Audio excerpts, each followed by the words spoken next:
सच्ची भक्ति का चमत्कार। एक गांव में रामलाल नाम का एक गरीब किसान रहता था।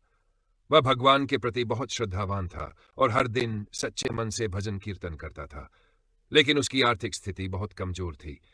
खेतों में मेहनत करने के बाद भी परिवार का पेट भरना मुश्किल होता था। फिर भी उसकी भक्ति में कोई कमी नहीं थी। गांव में एक प्रसिद्ध संत महात्मा जी का सत्संग होने वाला था। पूरा गांव वहां जाने की तैयारी कर रहा था। रामलाल भी जाना चाहता था, लेकिन उसके पास नए कपड़े तक नहीं थे और घर में खाने के लिए भी कुछ नहीं था। उसकी पत्नी ने कहा, आप सत्संग में जाकर क्या करेंगे? पहले घर के हालात सुधारिए। रामलाल बोला, संतों के दर्शन से जीवन संवर जाता है, शायद मेरी मुश्किलें भी हल हो जाए। यह कहकर वह सत्संग में चला गया।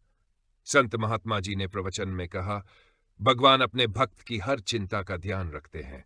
अगर सच्चे मन से भक्ति की जाए तो भगवान खुद उसकी सहायता करते हैं।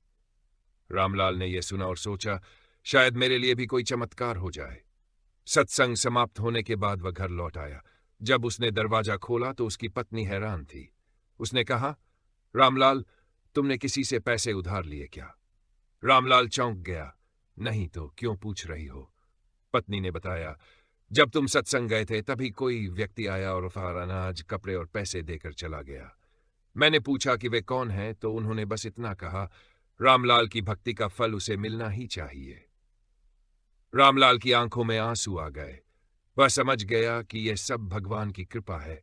उसे यकीन हो गया कि सच्ची भक्ति कभी निष्फल नहीं जाती। भगवान सच्चे भक्तों का हमेशा ध्यान रखते हैं।